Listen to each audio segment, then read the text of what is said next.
안녕하십니까. 2022년 6월 24일 최병모 팩트 시작하겠습니다. 민주당이 어제부터 오늘까지 충남 예산의 한 리조트에서 1박 2일로 워크숍을 하고 있습니다. 우상호 비대위원장이 워크숍을 시작하기 전에 이렇게 얘기했습니다. 한 가지 당부하고 싶은 부분은 본인과 결이 다른 이야기를 한다 해도 마음 상하지 마시라. 뭐 당연한 거겠죠. 워크숍에서 뭐 이런저런 별 얘기가 다 나올 테니까. 뭐 총괄 토론도 하고요. 그다음에 조별 토론도 했다고 합니다. 자, 민주당 의원이 170명이죠. 이 중에서 155명, 뭐 대부분이 다 참석을 했고요. 이재명 의원은 좀 지각을 했다고 합니다. 기자들이 물으니까 역시 초선의 초행길이라 그런 것 같다 이렇게 그냥 둘러댔다고 하는데 글쎄요 뭐. 자, 지금 이 워크숍의 가장 큰 쟁점은 이재명 의원의 당대표 출마 문제입니다. 8월 28일로 전당대회가 예정돼 있죠. 그러니까 지금 뭐 2달 며칠 더 남았습니다. 그동안에 과연 이재명 의원은 당대표에 출마할 것이냐. 저는 뭐 줄기차게 제가 출마할 것이다 라고 말씀을 드렸는데 어제도 그게 핵심 주제가 되겠죠. 당연히. 그 문제를 가지고 이제 초선 또는 재선 민주당 의원들이 자, 대선 패배, 지방선거 패배의 책임이 있는 사람은 나오지 말라. 그건 곧 이재명 의원, 송영길 전 대표, 그 다음에 전해철 의원, 친문의 중진 의원이죠. 전해철 의원, 행정안전부 장관을 했던 그런 사람들을 얘기하는 것이고, 그 다음에 홍영표 의원 같은 경우는 대선과 지방선거의 책임, 뭐 사실 여기하고는 좀 거리가 있는데, 그거를 뭐 재선 의원 대표가 그렇게 얘기했더군요. 뭐 그런 책임에서 조금은 떨어져 있지만, 그래도 친문의 대표주자다라는 차원에서 보면 불출마해야 된다. 그래서 불출마 압박이 가해지고 있는 곳이 이재명, 전해철, 홍영표인데요. 전해철 의원은 어제 그저께 그걸 받아들이겠다 이렇게 얘기를 해서 불출마 선언을 했고요. 홍영표 의원은 검토를 한다고 합니다. 자, 이 사람들이 뭐 불출마 선언을 하거나 검토를 한다는 얘기는 이재명 의원도 같이 불출마하자 뭐 이런 얘기겠죠. 그런 가운데 이제 어제 워크숍이 진행이 돼서 오늘까지 하는데 이재명 의원은 당연히 기자들도 질문이 거기에 집중되겠죠. 기자들 질문하니까 특별한 의견이 없다 이렇게 얘기했습니다. 말 안 하겠다 이런 얘기죠. 그 다음에 워크숍은 매우 중요한 일정이기에 잘 경청하겠다. 특별히 할 말은 없는 상태다. 그러니까 이제 기자들이 아니 여기서 대선 패인 뭐 이런 얘기가 나올 텐데요. 그랬더니 선거 개편날 말씀드린 내용과 다른 게 없다. 제일 큰 책임은 후보인 나에게 있다 이렇게 얘기했습니다. 전형적인 면피성 발언이죠. 제일 큰 책임이 자기한테 있는데 그 책임을 어떻게 구현하는 문제에 관해서는 얘기를 안 하고 있습니다. 이런 거 잘 기억하실지 모르겠지만 인천 계양을의 보궐선거에 나오지 말라는 의견이 압도적으로 당내외에서 많이 나오니까 나중에 아무 얘기 안 하고 있다가 갑자기 보궐선거 출마 선언을 해가면서 대선 패배의 책임을 져야 되기 때문에 나온다 이렇게 얘기했습니다. 남들은 그리고 동료 의원들은 그 책임이 있기 때문에 당신이 나오면 안 된다고 얘기를 했는데 본인은 책임을 지기 위해서 나온다 이렇게 얘기를 합니다. 거의 뭐 지구에 사는 사람과 무슨 화성인 사이의 대화처럼 느껴지지 않습니까? 사고정 대화라고 그러죠 이런 거를. 전혀 입장이 다른 것이고요. 그러니까 만약에 민주당에 있는 초선, 재선 의원들이 정말 이재명 의원의 불출마를 압박하고 싶고 불출마를 결국 유도하고 싶으면 이재명 의원이 어떤 스타일의 사람이라는 걸 정확하게 알아야 되는데 제가 보기에는 그거를 전혀 모르는 것 같다. 지피지기면 백전불태다. 위태로워지지도 않는다. 그런데 지금 민주당의 초선 재선 그룹은 이재명 의원을 향해서 불출마 압박을 넣고 있으면서 그러나 막상 이재명 의원의 정치 스타일에 대해서 너무 모르는 것 아니냐. 저는 그렇게 보고 있습니다. 안다면 저런 식의 압박이 먹히지 않을 거라는 것도 충분히 알아야 되기 때문이죠. 자, 그러면 어제 조별 토론에서 서른 의원도 출마하겠다고 그랬습니다. 당대표에 이렇게 얘기했습니다. 이 의원이 전당대회에 출마하면 안 된다 이렇게 면전에서 바로 얘기했다는 거 아닙니까? 그러면서 농담조로 그냥 우리 같이 나오지 말자 이런 얘기. 그러니까 자기도 안 나올 테니까 이재명 의원도 나오지 말자 이런 얘기를 했다고 하는데, 제가 오늘 제목이 이재명 의원의 입장에서 본 불출마 압력 이렇게 제목을 달았죠. 그러면 이런 사태를 이재명 의원은 어떻게 보고 있을 것인가? 이거를 제가 약간 빙의를 해서 말씀을 드리려고 합니다. 여기서부터는 이제 저의 분석이죠.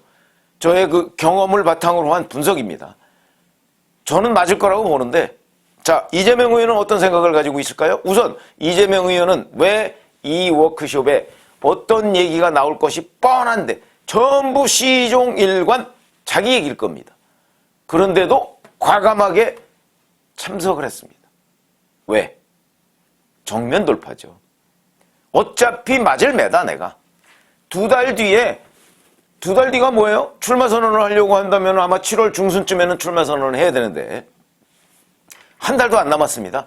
어차피 한 보름 정도 지나면 내가 출마 선언을 하고 그때 온 공격이 당내의 반대파들로부터 올 테니까 그 매를 미리 맞겠다 지금. 그런데 내가 뭐 회초리를 가지고 가서 맞을 이유는 없고 그냥 회초리를 들고 남들이 막 때리면 맞는 척 하겠다. 정면 돌파입니다. 그러니까 이재명 의원은 어제 워크숍, 어제와 오늘 이어지는 이 워크숍에서 나는 정면 돌파를 하고 누가 물으면 말을 안 하고 의견 수렴 중이다. 이렇게 얘기하면 어떡하겠느냐 더 이상. 이런 생각을 가지고 어제 워크숍에 참석을 했다. 이렇게 보시면 되고요. 상당히 후훅한 거죠. 두꺼운 겁니다. 그런 정도의 어찌 보면 좋게 말하면 배짱이 있어야 정치를 하는 겁니다. 자, 그 다음에 보다 더 결정적인 이유는 아마 이재명 의원은 속으로 이렇게 생각할 것입니다. 나보고 같이 불출마하자고?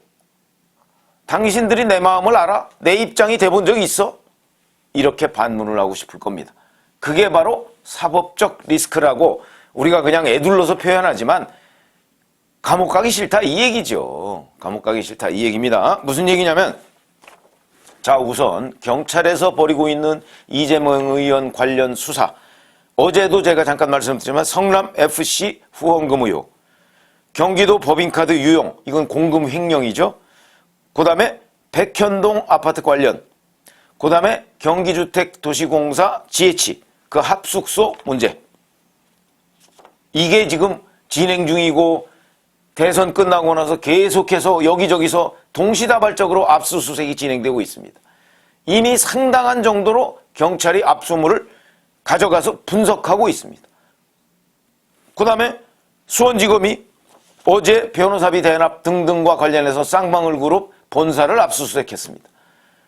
이거는 쌍방울 그룹이 전환사채를 발행했는데 그걸 갑자기 매각하고 신원미상에 5명한테 매각했는데 이 사람들은 그걸 사자마자 또 바로 현금화해서 거기서 최소 50억 원 정도의 시세 차익을 얻었다. 그럼 이 신원미상의 5위는 누구냐? 이 사람들은 이재명 의원과 관련이 없을까? 왜냐하면 이재명 의원을 변호했던 변호사 5명과 이재명 경기도지사 시절에 뭐 정무수석 등등을 했던 2명이 모두 쌍방울 그룹의 수년간 사회이사, 감사 이런 것들로 취업을 하고 있었거든요. 이게 과연 우연이냐? 7명이 취업을 했는데 우연이냐? 우연이 아닐 거라고 보는 게 맞고, 그 전환사채를 쌍방울 그룹이 매각한 그 신원미상의 5명, 적어도 그 사람이 직접적으로 이재명 의원과 관련이 있거나 아니면 한 다리를 거쳐서 관련이 있을 가능성이 매우 높다. 이렇게 혐의점을 두고 있는 거죠. 그래서 지금 이건 경찰이 수사한 것도 아니고 수원지검이 압수수색했습니다. 아마 한 달쯤 뒤에는 소환 조사가 이루어질 가능성이 매우 높다. 그 주변 사람들, 저는 그렇게 보고 있거든요. 그러니까 이런 문제를 제일 잘 아는 사람, 이재명 의원 본인이죠. 그러니까 서른 의원, 뭐 전해철 의원, 또 뭐 재선 의원이 뭐라고 해도 이재명 의원은 너희들이 내 마음을 아느냐, 내 주변에서 지금 어떤 일이 벌어지고 있는지 아냐, 나는 살아야 되겠다. 대선 운동 기간 중에도 내가 감옥 갈지 모른다 이렇게 얘기를 했었죠. 그게 바로 은연중에 나타난 본인의 심정입니다.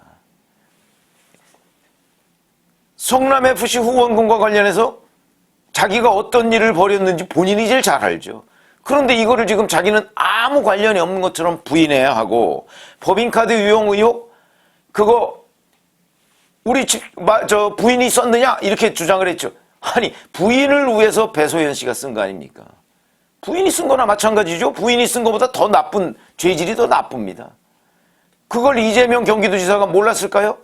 몰랐을 리가 없죠. 왜냐? 그 법인카드를 갚아야 되는 사람은 이재명 경기도지사니까. 몰랐을 리가 없죠. 그러니까 본인이 제일 잘한다 이거지, 이거를.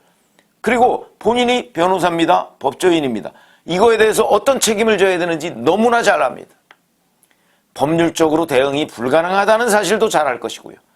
그러니까 그런 거를 남들은 그런 걸 쏙 빼고, 자, 대선 패배, 지방선거 패배의 책임이 있으니까 당신은 나오지 말라라고 얘기하면 이재명 의원은 아니, 그럼 나보고 감옥 가라고? 이런 얘기를 하고 싶을 겁니다.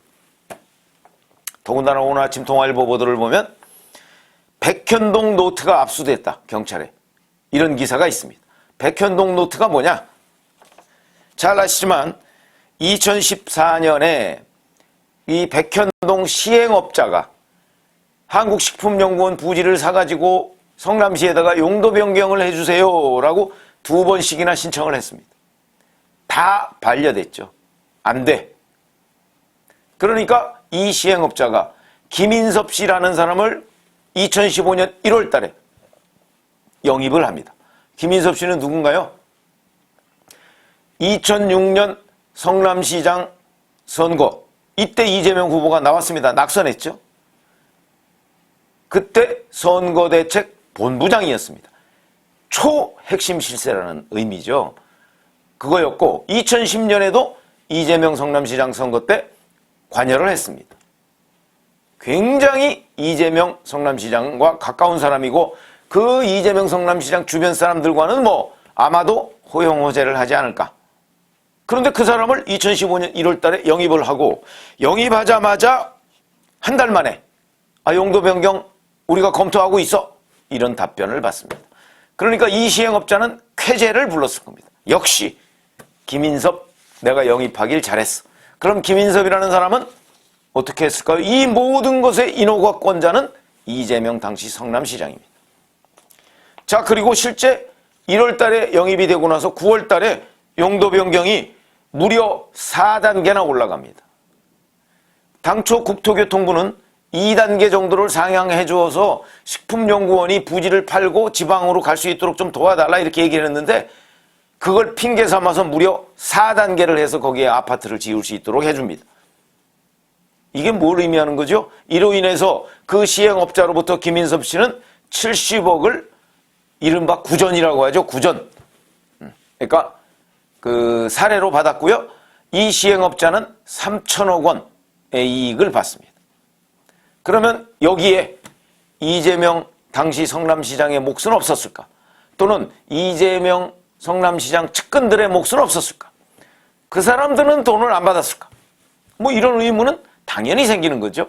모든 인허가권을 성남시가 갖고 있고 그 총책임자는 이재명이기 때문에. 이런 백현동 노트를 일지를 쭉 적어놓은 것을 경찰이 압수했다는 겁니다. 자, 이런 것들을 이재명 의원은 누구보다 잘 알고 있습니다.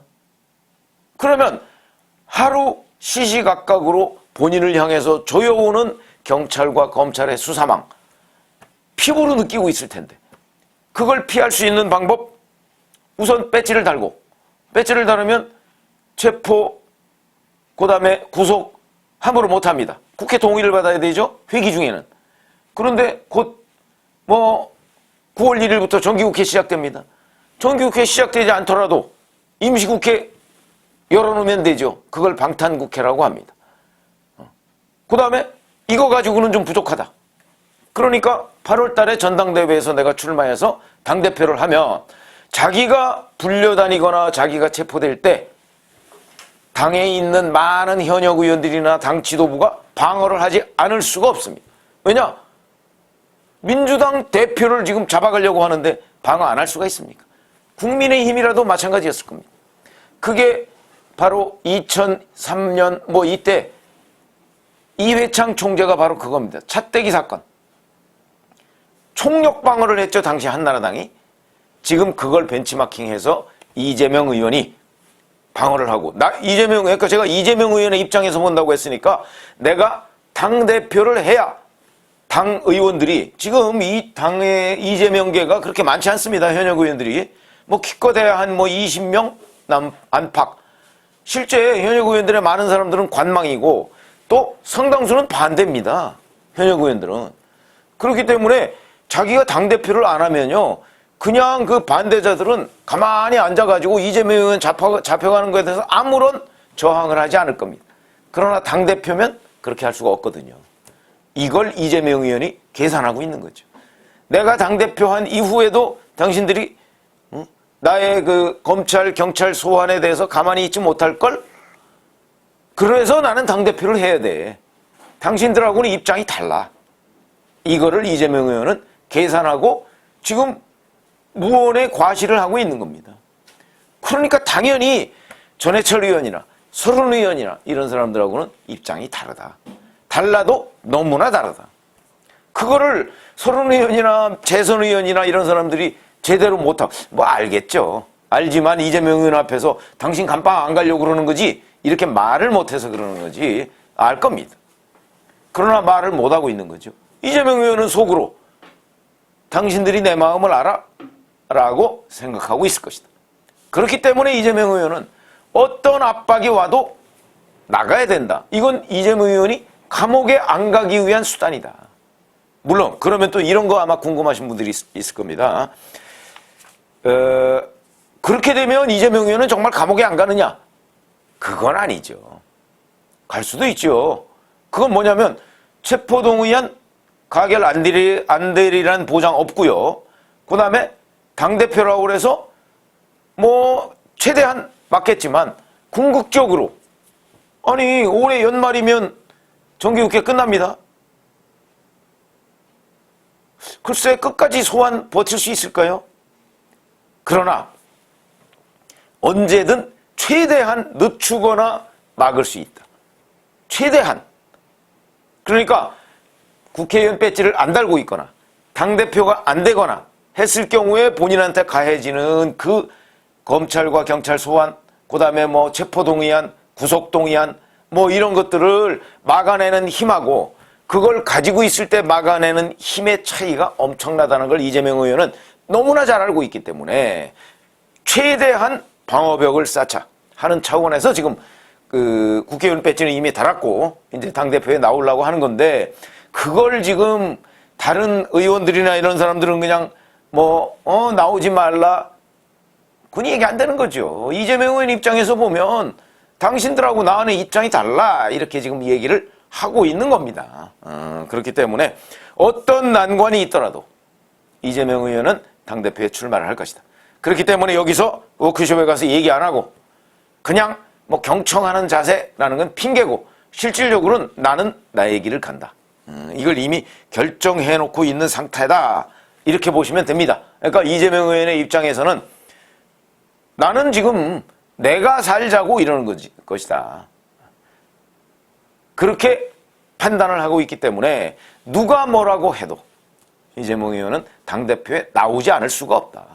그런 계산을 지금 이미 다 끝내놓고 있는 상태인데 지금 여기다가, 그리고 무엇보다 중요한 거, 이재명 의원은 어떤 생각일까?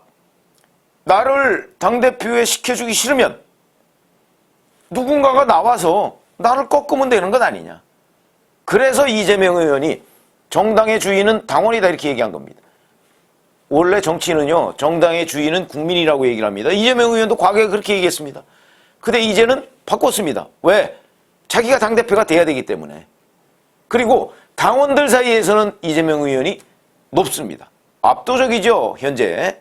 그래서 제가 뭐 한두 차례 말씀을 드렸습니다만은 비이재명계, 반명계에서 이재명 의원을 꺾을 방법 사실상 없고, 아마 유일한 방법은 이재명 의원 정도의 대중성을 갖춘 대권 후보급 사람을 대항마로 내세우는 방법. 그런데 이낙연 전 대표는 지금 미국 가서 연수한다고 가 있고, 김부겸 전 국무총리는 정계 은퇴해서 지금 쉬고 있습니다. 이 둘 중에 한 사람을 불러들이기 전에는 이재명의 대항이 안 될 것이다. 이미 당원들이 그렇게 원하고 있다는 거죠. 이재명 의원은 그걸 너무나 잘 알고 있기 때문에 다른 누가 뭐가 지져도 기차는 간다 이렇게 얘기하듯이 아마 이재명 의원의 생각은 바로 그걸 것이다 라고 제가 분석을 해드리는 거죠. 자, 한 보름 정도 뒤면 이재명 의원이 아마 출마 선언을 하지 않을까 저는 이렇게 예상을 하고 있는데요. 전당대회 과정 아마 흥미롭게 진행이 될 것이고, 그러나 김부겸 전 국무총리 정도를 비명계에서 단일 후보로 내세우지 않는 한 아예 전당대회는 싸움 자체가 되지 않는다. 저는 그렇게 예상하고 있습니다. 고맙습니다.